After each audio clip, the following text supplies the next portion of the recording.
It's a dream come true for every car designer to work with Hollywood, work with science fiction movie people, and get the greatest inspiration from that. I think I would describe the show car as really a wonderful expression of everything that we hope these movies inspire. It would not be honest to say that was an easy job, because then it would not lead to a very special result.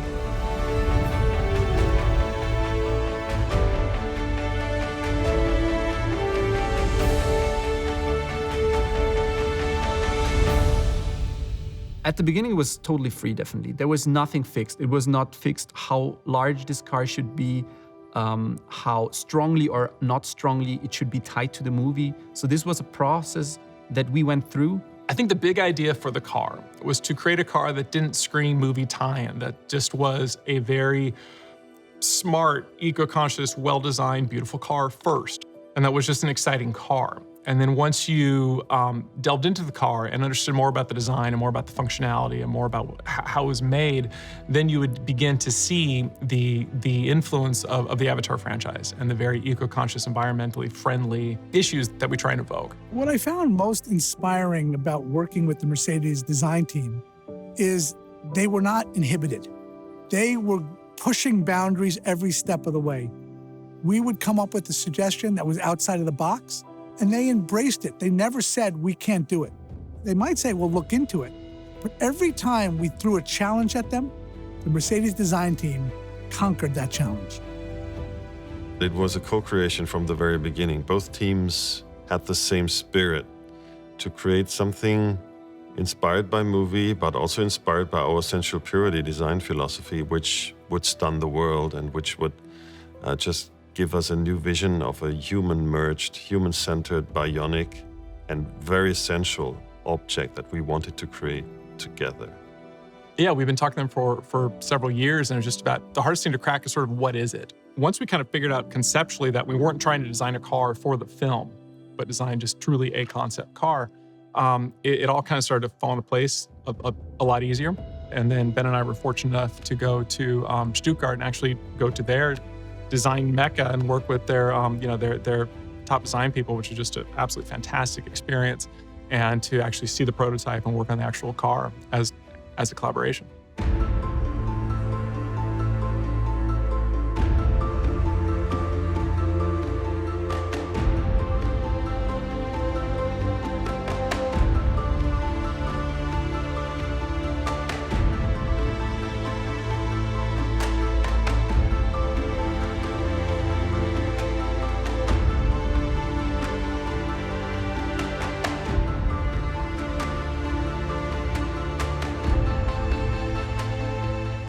Yeah, it was a progressive, holistic design approach. And from the beginning, interior, exterior, and UI worked together.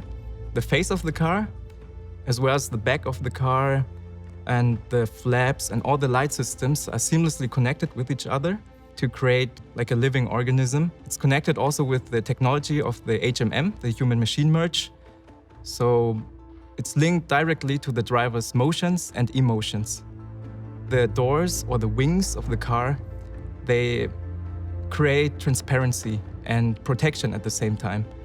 And they're essential to illustrate the eternal connection of shapes from the inside to the outside and make a whole sculpture complete. We used recycled materials to protect our resources. We used natural materials. One really innovative material you can find on the floor.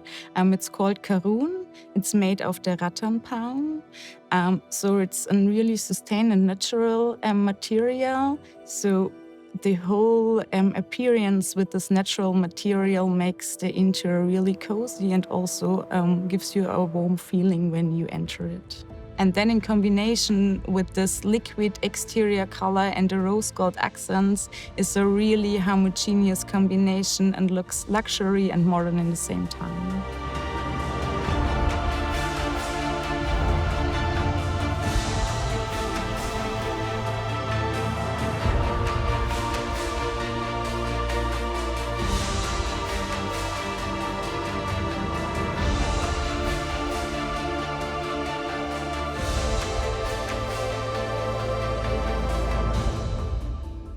our UX design studios, we create both visionary show cars like this one and production cars at the same time. And therefore, of course, all the ideas influence each other. And here, I think the basic idea is the idea of creating an interaction that is very simplified, very intuitive, and very natural. So what we created is also the pleasure of driving, what we want to push to the maximum, and through the seat and the center console, getting the connection, a strong connection between the human and the car. So we had, first of all, on the seats, you have some exciter who giving you feedback. You have a new way of driving device, giving a direct contact to the wheels and direct contact to the nature. We try to reduce the visual complexity and enhance the experience by using different senses within the car. When you approach the car, it already starts to come to life. It already reacts to you coming nearby through lights and physical movements on the outside. And then when I enter the vehicle and I sit down, I put my hand down on this central element and the car starts to come to life. I can actually feel my heartbeat being replicated by the vehicle itself and then creating a kind of connection which is unknown. We can actually feel this almost physical, biological connection happening there. In Avatar 1, Jake Sully uses technology to have a link experience, which ultimately gives him an experience of a tribal and a natural perception of reality that is beautiful and goes way beyond the way he looked at everything before. And he also, has a direct bond with the creature that he learns to ride, and he really becomes connected to the world. But there's a technological aspect to allowing him to do that. So in my mind, it's kind of what the car does, right? It's a technologically mediated way to feel connected to something that is different from the normal spirit of a car. One of our goals for the show car was to extend the user's senses. And we wanted to create multiple highlights in the car, and one of them was a massive, enormous digital surface that is stretching through the interior. And we provided the user with this because we wanted to enhance his vision, enhance his senses, and that he can dive in a kind of virtual experience space inside the car. It was a really magic moment to see when the user interface is popping up on the hand and the user interacts completely freely with it.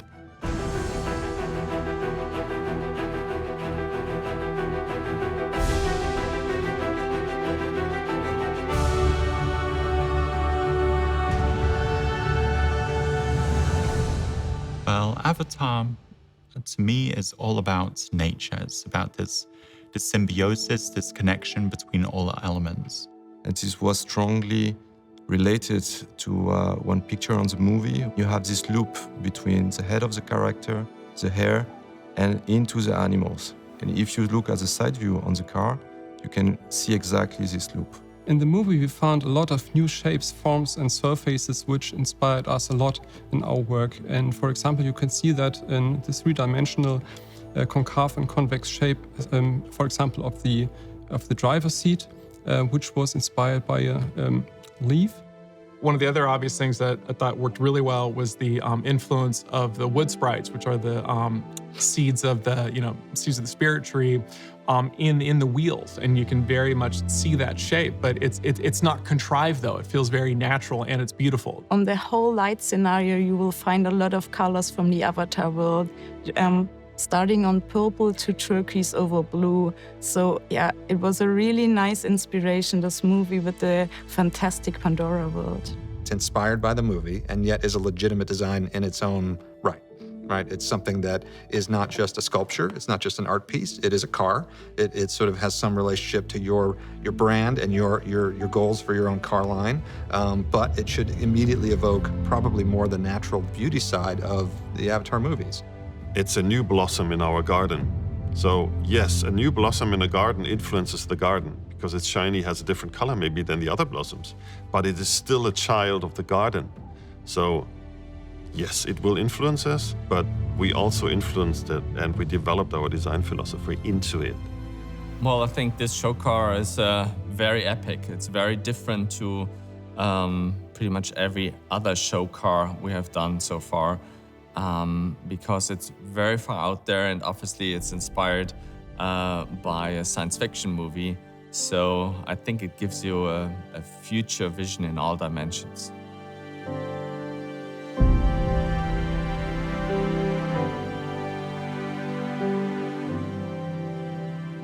It is still a car, but it shows the enormous potential of cars in terms of user experience and in terms of how to get from pure driving functions to an immersive experience space.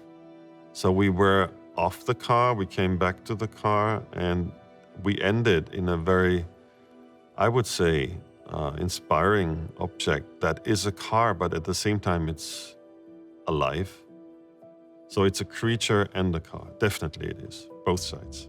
But a special idea in this car is that it's not only the destination you are interested in, but it's especially the experience you have while you're sitting in the car. So of course, it's almost a bit more than a car we know from today. So it's an whole experience room.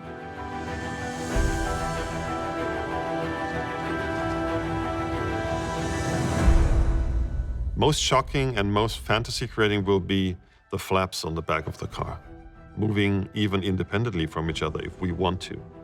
The car comes alive thing for sure will be the most stunning and surprising part.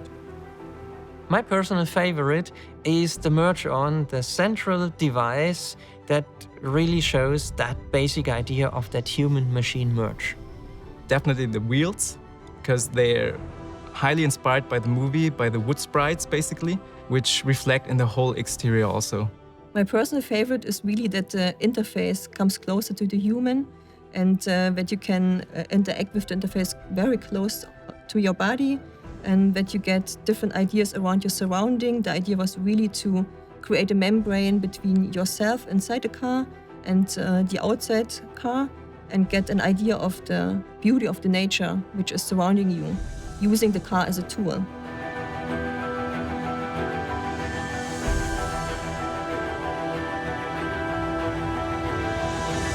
By taking the inspiration from Avatar, I think we were able to elevate our sensual purity language to the next level. So you see that in the surfacing and the proportion in each and every detail of that car, that it becomes actually very organic.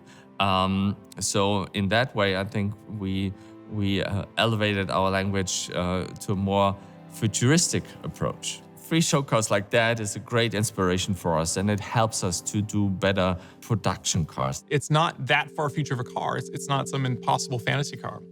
It's really, distilling down the best ideas about sustainability and connectivity to nature and connectivity to each other, and putting those forth into an already existing car line with the EQ line. And so it's very forward-thinking, but very attainable and realistic car. I see a similarity between Mercedes-Benz design team and what we do here on the Avatar sequels.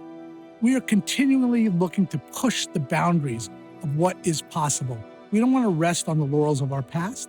And that's what we found in the Mercedes design team. They were out there ahead of the wave, ahead of the curve, looking down the future, and in a sustainable way. And therefore, I'm so happy about that car because it really shows the absolute elevation of sensual purity design. I would say if we are currently at 3.0, like an operating system, this car is probably 6.0. Yeah? So it basically makes 3 jumps in every extent. And also what it shows is that the future is a holistic approach. It's not only we do an exterior, we do an interior, and then we put an HMI system into it. No, all designers of all different kinds are working together, almost like in the Renaissance, and create something, very complicated, and then they simplify it again into one beautiful final object like this.